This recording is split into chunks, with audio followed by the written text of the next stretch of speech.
Kawan-kawan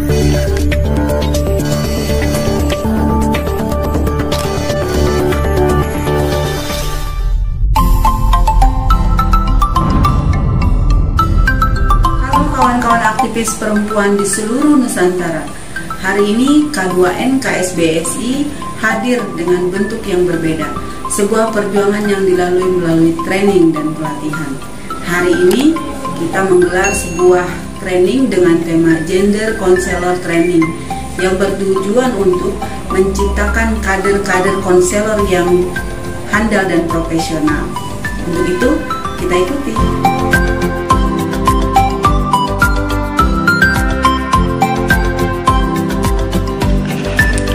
Selamat datang untuk para tamu undangan Gender Counselor dengan peserta 10 federasi, yaitu dari Federasi Kami Parho, Gartek, Lomenik, FTA, SDKI, IKES, Nikuba, FKUI, FPE, dan Bukatan.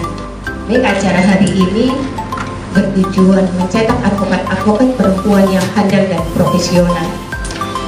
Acara kami buka yaitu dengan pembukaan. Kita bersama-sama membacakan hamdalah. Pembukaan yang kedua yaitu menyanyikan lagu Indonesia Raya yang akan dipandu oleh Ibu Tati Suhardi. Waktu dan tempat kami persilakan. Kita berseru, Indonesia bersatu. Hiduplah anakku, hiduplah negeriku, bangsaku, rakyatku semuanya. Bangunlah merdeka, merdeka, hiduplah Indonesia Raya. Terima kasih koordinasinya, dan karena situasi seperti ini jadi hanya 3 K2P yang kami undang Bu Presiden. K2P DKI sudah pasti karena tuan rumah, kemudian K2P Banten dan K2P Jawa Barat. Jadi Jawa Barat belum nyampe. Belum nyampe. Nah, kita berharap kegiatan ini setelah saya berkoordinasi dengan konselornya bilang, Bu, kalau training gender konselor itu materinya untuk 3 hari. Ibu Ketua K2N, Ibu Emma Lile Esa. Untuk selanjutnya yaitu sambutan Ibu Presiden sekaligus pembukaan acara ini. Ibu harus silakan, kami persilakan. Untuk kita semua, dan ini saya membuka Gender Counselor Training dengan judul mencetak kader gender konselor KSBSI yang handal dan profesional. Dibuka dengan resmi. Untuk melangkah jalan selanjutnya yaitu brainstorming yang akan dibawakan oleh Bapak Markua Raja Siregar. Waktu dan tempat kami persilakan. Nggak tahu nggak apa itu IUE? Itu artinya gitu. IEOI, IIAP, IIWE. Itu singkatan dalam bahasa Prancis, yang kedua itu dalam bahasa Belanda, yang ketiganya itu yang IUE itu dalam bahasa Inggris. Kalian tahu kan IUE apa? Itu sebuah lembaga yang didirikan oleh Serikat Buruh Partner kita di Belgia, namanya CPCSC pelatihannya, ya. Baik, semoga kawan-kawan sukses dan banyak hal yang didapatkan dari acara training ini dan bisa menjadi konselor yang handal dan bisa membela hak-hak perempuan di tempat kerja. Ya, salam. Assalamualaikum warahmatullahi wabarakatuh. Acara yang selanjutnya yaitu masuk ke materi terkait dengan Komnas Perempuan yang akan disampaikan oleh Ibu Dela. Waktu dan tempat kami persilahkan. Oke, kawan-kawan sekalian, di depan kita ini ada seorang tokoh Komnas Perempuan, ya, yang sudah melalang melintang kemana-mana, ya, termasuk ke Bonapasogit, ya, menyampaikan materinya tentang bagaimana kira-kira data yang pun oleh Komnas Perempuan terkait tentang kekerasan terhadap perempuan, dan mungkin nanti Bu Dela bisa menyampaikan kira-kira terhadap bagaimana kira-kira pandangan Komnas Perempuan terhadap kekerasan khususnya terhadap pekerja-pekerja perempuan selama ini. Tapi silakan. Terima kasih Bang, aku panggil Abang aja. Kita Kak Emma, K2N untuk bicara soal data nasional kekerasan terhadap perempuan, tapi nanti saya juga akan bicara soal khususnya karena kita dari organisasi perburuhan, saya akan bicara juga data kekerasan terhadap pekerja perempuan yang datang ke Komnas Perempuan juga. Jadi gender. Jadi saya pakai pasal 1 deklarasi anti kekerasan terhadap perempuan tahun 93. Kekerasan terhadap perempuan, walaupun kita ngomong gender itu bukan ngomongin perempuan, tapi kekerasan terhadap perempuan sudah bilang dari definisinya bahwa ini adalah setiap kekerasan berbasis gender. Jadi karena apa namanya gender ini, walaupun tadi ya gender ini tidak hanya bicara soal perempuan aja, tapi setidaknya dari definisi sudah bilang kayak begini. Ranahnya itu teman-teman fisik, seksual, psikologis atau penderitaan yang terjadi di depan umum atau kehidupan pribadi.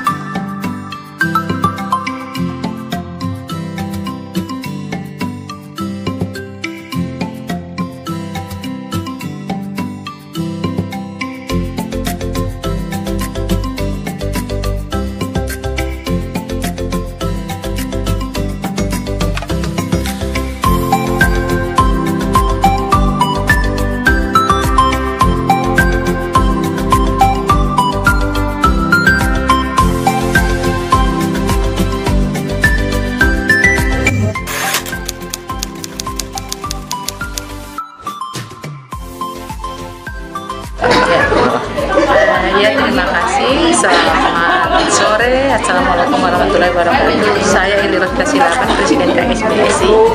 Saat ini kami sedang melakukan training di hari pertama dan sampai besok tentang gender konselor. Kenapa ini dilakukan saat ini? Karena memang ini adalah isu yang sangat krusial dan penting akhir-akhir ini, walaupun sudah ada konvensi ILO nomor 190 yang sudah menjadi konvensi bulan Juni 2019, tapi sampai saat ini persoalan gender di tempat kerja dan kekerasan-kekerasan lainnya masih terjadi.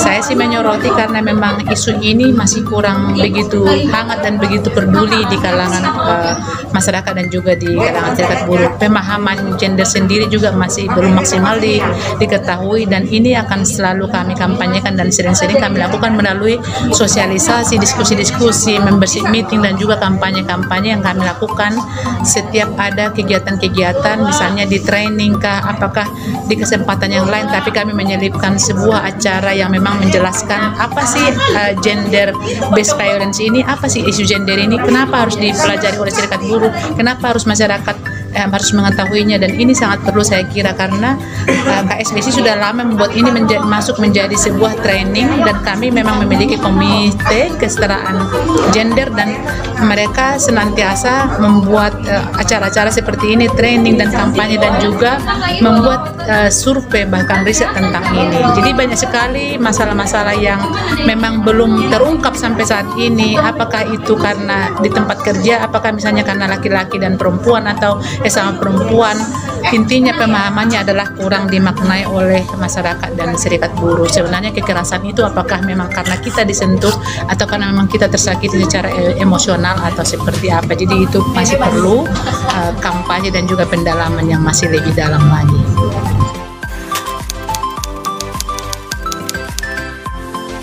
Banyak kasus yang dihadapi perempuan, tentunya ada yang bersifat umum dan ada yang bersifat pribadi. Kasus-kasus yang bersifat pribadi seperti KDRT, pelecehan seksual di tempat kerja adalah kasus-kasus yang harus dilindungi privasi korbannya.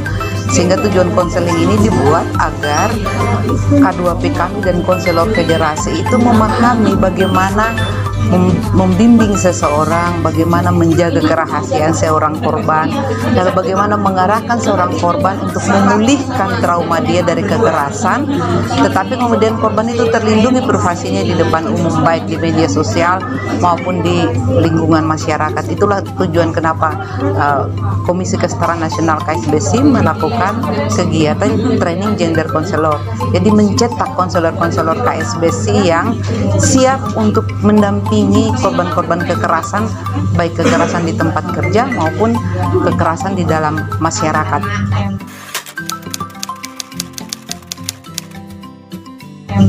Ya, berbicara mengenai pandemik ini adalah sesuatu yang global ya, yang terjadi pada semua negara dan tidak saja kepada pekerja tetapi dalam kelompok masyarakat pada umumnya. Karena COVID ini tidak mengenal pekerjaanmu apa, jabatanmu apa, di mana kamu bekerja, semua mendapat dampak dari COVID ini. Dari segi ketenaga kerjaan juga yang paling terutama anggota-anggota KSBSI di bidang garmen, pariwisata, hotel yang mereka mendapatkan dampak dari COVID ini berupa pemutusan hubungan kerja. Nah, ini suatu tantangan yang berat dalam kita melakukan kampanye kesetaraan gender, karena kemudian kita bicara hak suami dan hak istri atau peran yang mereka lakukan di dalam rumah tangga semua menjadi berubah. Ada data dari Komnas HAM bahwa justru yang lebih bertahan di dalam pandemi ini adalah perempuan. Perempuan bisa beradaptasi. Teori Darwin mengatakan bahwa yang mampu yang menang dalam satu situasi adalah orang yang mampu beradaptasi, sehingga tantangan bagi perempuan adalah mereka bisa beradaptasi untuk menyambung hidup dalam hal membantu meringankan beban ekonomi. Tetapi tantangan lain adalah kesetaraan gender dalam arti bahwa banyak kasus-kasus kekerasan yang mereka terima, seperti tadi data dari Komnas HAM bahwa di tengah pandemi ini meningkat 50% dalam tahun 2020 laporan kekerasan dihadapi bagi perempuan. Jadi ini tantangan bagi kami. Di satu sisi kami berjuang untuk kesetaraan gender, tetapi di sisi lain kemudian beban ganda, double burden dari perempuan itu menjadi meningkat karena dia menyesuaikan diri lagi untuk mencari tambahan keuangan atau ekonomi dari sektor lain atau pada saat dia di PHK. Jadi dia tetap bekerja, dia tetap mengurus anak, mengurus keluarga, tetapi harus mencari uang juga di luar. Apalagi kalau ketika suaminya juga ikut PHK, dua-duanya kena PHK. Tetapi kemudian data Komnas HAM bahwa perempuan yang lebih kuat beradaptasi, sehingga perempuan yang kemudian mencari pekerjaan lain ketika dia kena PHK. Nah, tantangan lain bagi kami adalah bagaimana kami meyakinkan anggota-anggota kami atau khususnya perempuan bahwa mereka terus memperjuangkan kesetaraan gender di rumah tangga, di tempat kerja. Padahal di satu sisi situasi pandemik membuat mereka untuk tidak bisa lagi mempertahankan kesetaraan gender, karena gender sudah tidak dipikirkan lagi. Yang dipikirkan adalah bagaimana bisa bertahan hidup di tengah situasi ini. Jadi yang kami lakukan kepada anggota kami adalah tetap mempertahankan prinsip gender di dalam kehidupan sehari-hari dan di tempat kerja bagi mereka yang masih bekerja, tetap berperilaku yang protokol COVID karena situasi COVID, tetapi juga tetap berkonsultasi dengan lembaga-lembaga atau dengan K2N atau K2P di daerah untuk mengkonsultasikan permasalahan-permasalahan khususnya perempuan yang mereka hadapi. Jadi tidak saja yang ketika masih bekerja, tetapi yang sudah di dalam rumah tangga yang tidak bekerja lagi, karena kita mengadvokasi perempuan bukan saja perempuan bekerja tapi perempuan non pekerja. Tantangan lainnya yang kami dapati juga bahwa kurangnya tenaga-tenaga ahli atau konselor kami di tingkat daerah yang mampu untuk menjawab berbagai permasalahan yang dihadapi perempuan. Sehingga dengan adanya kegiatan-kegiatan yang kami lakukan baik secara surat menyurat, online, WhatsApp, kami memperkuat kader-kader kami di daerah untuk membekali mereka, menambah kapasitas diri mereka untuk melakukan konseling atau melakukan pendampingan kepada anggota kami, baik yang korban kekerasan ataupun yang sementara kurang lebih mengalami tetapi kemudian malu untuk mengungkapkannya. Nah, itu tantangan terberat kami. Dan tantangan terberat lainnya adalah mungkin kebiasaan kita adalah melakukan training langsung, sehingga kalau training online terkadang hasilnya kurang bagus, terkadang pembicaranya terputus-putus. Jadi tantangan kami adalah melakukan sosialisasi program atau kampanye anti kekerasan berbasis gender ini juga mengalami kendala dari segi tatap muka langsung dengan anggota kami di daerah dan pengurus-pengurus kami.